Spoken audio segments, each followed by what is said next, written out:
magia é o que faz voltar contra quem desejou o que de mal me deseja. O olho refletindo o que vem contra mim. Os magos todos louvados sejam. No dia em que olhei pro mar e alguém revelou que lá no fundo latejam os corações meninos de 100 querubins que o fundo desse lago azulejam.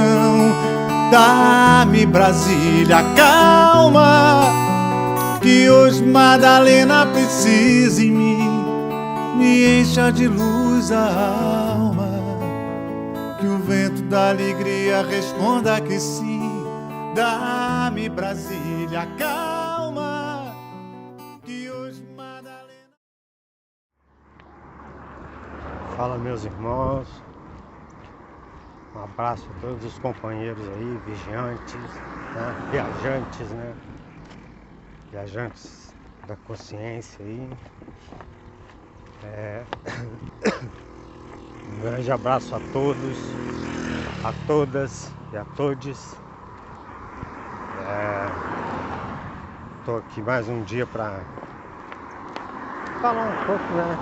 Devagar um pouco sobre as situações, né? Que a gente começou a levantar alguma coisa no dia 22 que passou agora, né? Para quem não viu, dá uma olhada lá no Facebook, Rodrigo SG Vieira. Vai achar lá a live, a gente fez uma live lá. Dá uma olhada lá, dá um apoio, dá uma curtida, dá uma compartilhada, né? Dá uma força pra gente poder continuar vindo aqui trocar uma ideia, né? Pra me ajudar em que seja melhorar minha autoestima. A empatia é um remédio que a gente toma e que faz muito mais bem para quem exerce a empatia do que para quem recebe. Então é isso. Hoje eu queria falar um pouquinho sobre o conceito que foi apresentado, né, pelo um grande sociólogo e filósofo dos nossos tempos contemporâneos, né, chamado Zygmunt Bauman. Ele era um polonês, veio fugido da guerra para a Inglaterra e ficou na Inglaterra. Ele morreu em 2017, 92 ou 93 anos, eu não tenho certeza. Lúcido, né? Cara super consciente.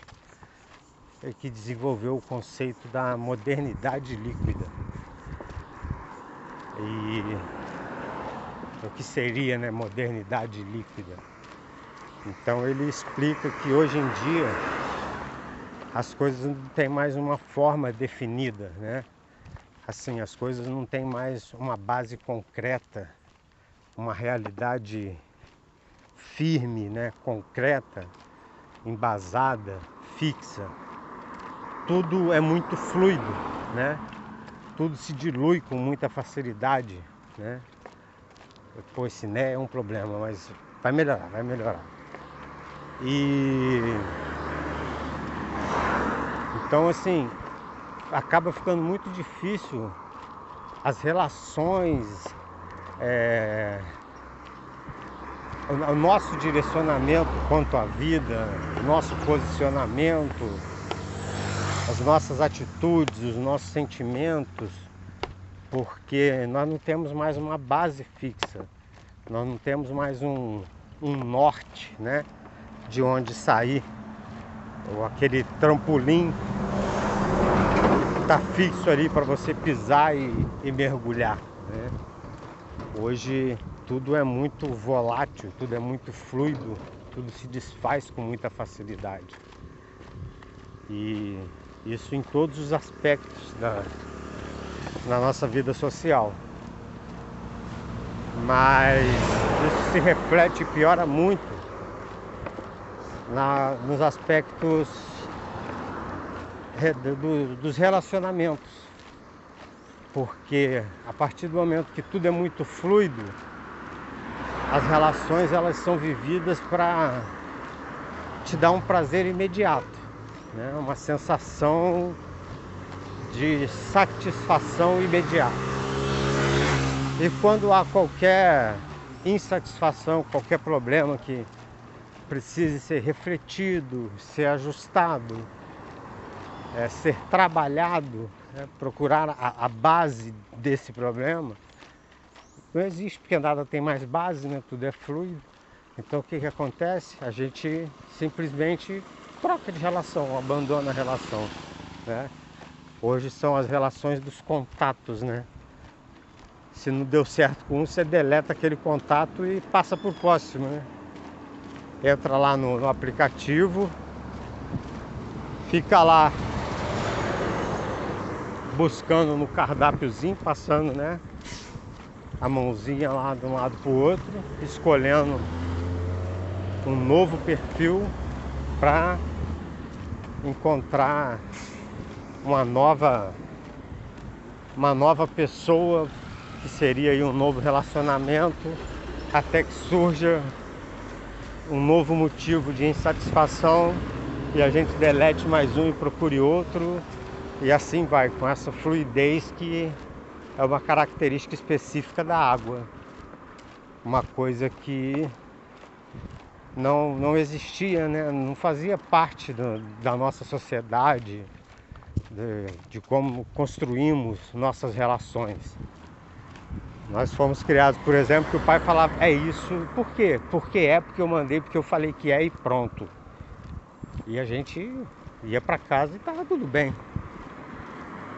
Bullying era correr, né? Não tinha bullying. A gente tinha que correr, ou então montar uma gangue maior. E assim, eu aqui não estou querendo dizer que sou a favor do bullying, ou da violência, ou da austeridade, mas tem que haver um meio termo, tem que haver o bom senso. Hoje a gente está num ponto que os pais não são mais pais, são amigos, e chegam na escola às vezes com a criança na mão e dizendo, não sei mais fazer com essa criança. Porra, como não sabe? As pessoas não conseguem mais suportar nenhum tipo de contrariedade. Então a gente está num momento bem crítico quanto a isso. Como eu estava falando dos relacionamentos fluidos, né, que tudo muda, é exatamente o oposto de como surgiu, antropologicamente falando, né, os modelos de família. Porque, segundo dizem os estudiosos, né, e antropólogos, Aí depois eu consegui ligar. os seres humanos, antes de serem bípedes, né, a gravidez durava muito tempo a gestação, sabe?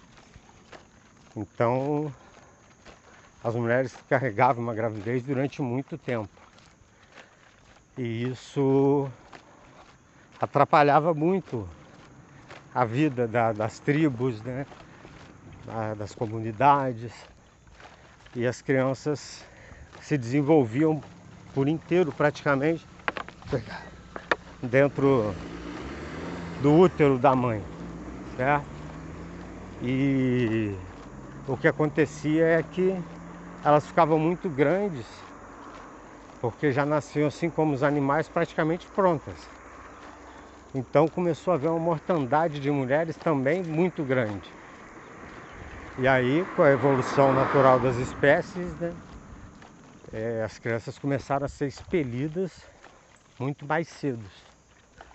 E o que hoje a gente vê aí que são 40 semanas, né? 40 aí, que é um número até cabalístico, né? 40 semanas, 40 dias no deserto, 40 anos no deserto, enfim. E com isso, essas crianças que nasciam, elas não tinham a menor condição de de se sustentarem sozinhas, de sobreviverem sozinhas. Elas eram completamente dependentes da mãe. E aí surgiu um novo problema, porque essa mãe tinha que ficar estritamente à disposição da cria. Sua atenção tinha que ser voltada estritamente para cuidar e proteger a sua cria. E isso era de uma forma tão fugaz que elas acabavam perdendo a noção do entorno e da autodefesa. Então elas começaram a ser predadas pelos outros animais, tanto elas quanto as crianças. E aí as tribos começaram a ter uma diminuição muito grande da quantidade de indivíduos. Então surgiu a necessidade de mais uma adaptação e foi determinado que cada homem se uniria a uma mulher para formar uma família para poder cuidar dessa mulher. Ficamos sentados à mesa com a nossa família, falando no WhatsApp, no Instagram, no Facebook, com pessoas que estão longe, e não damos a menor atenção para quem está ao nosso lado, para quem realmente interessa. Temos mais de 5.000 amigos nas redes sociais e não temos um amigo que vem nos dar um abraço quando a gente precisa, quando a gente está mal. Então é essa necessidade de voltar-se para si, de procurar se entender, se reconhecer novamente, se conectar novamente com os princípios que realmente são importantes, né? E aí tem uma escritora belga, Margaret, bom, eu não vou lembrar o nome dela agora, mas é uma grande nome na literatura do século XX, que ela fala que o nascimento não é necessariamente onde nascemos, mas onde lançamos uma luz, um olhar, onde lançamos um olhar de inteligência para a nossa vivência. Então, assim, tá na hora da gente lançar esse olhar de inteligência, né? Tá na hora da gente começar a viver, renascer de novo, né? Renascer desse ponto de olhar que tem algo errado, que algo pode ser feito e que esse algo depende de que eu faça. Pessoal, né? Gravar aí em caminhada, né? O celular deu carga cheia, né? Celular Moto G8 ainda, celular velho. Então tivemos que parar lá e vamos tentar terminar aqui, né? Então assim, era isso, né? A gente estava falando dessa questão do mundo líquido, né? De como que os relacionamentos se tornaram líquidos, de como que a gente hoje não encontra uma estrutura física, né? uma sustentabilidade, uma coisa que sustente, que dê raiz para as nossas ações, que dê segurança, né? Para as nossas crianças. Como eu falei, dos pais que chegam e não sei o que faço mais com meu filho, né? Os pais que em vez de pais são coleguinhas das crianças, e aí quando não conseguem lidar com as crianças deixam ela lá no celular, e isso é um perigo gravíssimo que a gente está correndo agora, né? E basta ver que com esse advento aí das redes sociais, tem um estudo já que confirma que de 10 anos para cá, a empatia, né, ela decresceu em 40%, né? Enquanto que o narcisismo cresceu em 52%, né? E o número de suicídios infanto-juvenil chegou a um ponto assim que demonstra uma sociedade caótica, doente e, né, à beira da loucura, da insanidade total, né? Então é muito claro que nós estamos num caminho que é preciso rever, né? É preciso, como a nossa escritora disse, né, jogar um olhar inteligente para a nossa existência e aí buscar né? Buscar dentro de nós, buscar outros caminhos, buscar outras raízes, outros motivos, outras motivações, outros fundamentos, né? O, o que vale, né? O que eu sou? O que tem mais valia, né? O que eu tenho ou o que eu sou? Os 5.000 amigos no Facebook ou aquele que me dá a mão no enterro da minha mãe, da minha filha? Eu, por exemplo, vivo isso, entendeu? Eu já não tenho muitos amigos de Facebook, porque eu não sou de aceitar quem eu não conheço, né? Agora com talvez o negócio de canal, outras coisas, até vai aceitar mais pessoas, mas como amigos mesmo eu não aceito quem eu não conheço, mas tem vários amigos no Facebook. Mas quando a minha filha faleceu, antes dela chegar no cemitério, quando eu cheguei no cemitério, logo em seguida, chegou lá meu companheirão, um beijo pra tu, meu irmão, Canelinha, e tava lá, cara, entendeu? Esse é meu amigo, eu conto, é uma mão, tá? Dentro dos dedos de uma mão, os amigos que eu tenho. E eu não completo a mão, tá ok? Amigos mesmo, eu não completo uma mão. Mas assim, eles valem, porque são de verdade, são para essas horas, entendeu? E é isso é que é sólido, isso é que é verdade. E a gente precisa voltar a isso, né? Voltar a pensar dessa forma, a interiorizar Cristo mesmo, né? Já falava que o reino dos céus não está nos céus, não está fora, não está dentro de ti. Então, assim, as respostas estão dentro da gente, tá certo?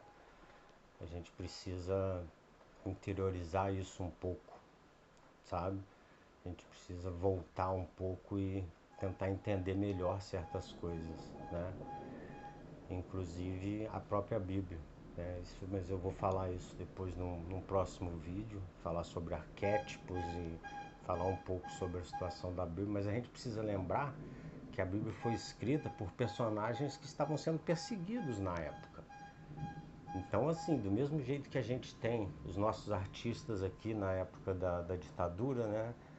Que, como Secos e Molhados, por exemplo, vestiam as roupas todas extravagantes, o pessoal achava que era música para as crianças, que as crianças adoravam por causa do jeito que eles se vestiam, né? Mas tinha lá, né? Os ventos do norte não movem moinhos, né? E porque toda a ditadura, todo aquele movimento do crescimento do Brasil durante o governo ditatorial foi impulsionado pelo dinheiro americano, né? Então, assim, vários artistas, né, o Bêbado Equilibrista, várias músicas aí, a gente vê que eles usavam metáforas para conseguir passar a mensagem, porque senão era censurado. E isso aconteceu também na Bíblia. Então, dentro da Bíblia, as coisas não são tão literais. Tem outras formas de ler e de interpretar a Bíblia. E a gente vai falar um pouco disso quando a gente falar um pouco sobre arquétipos também, logo à frente.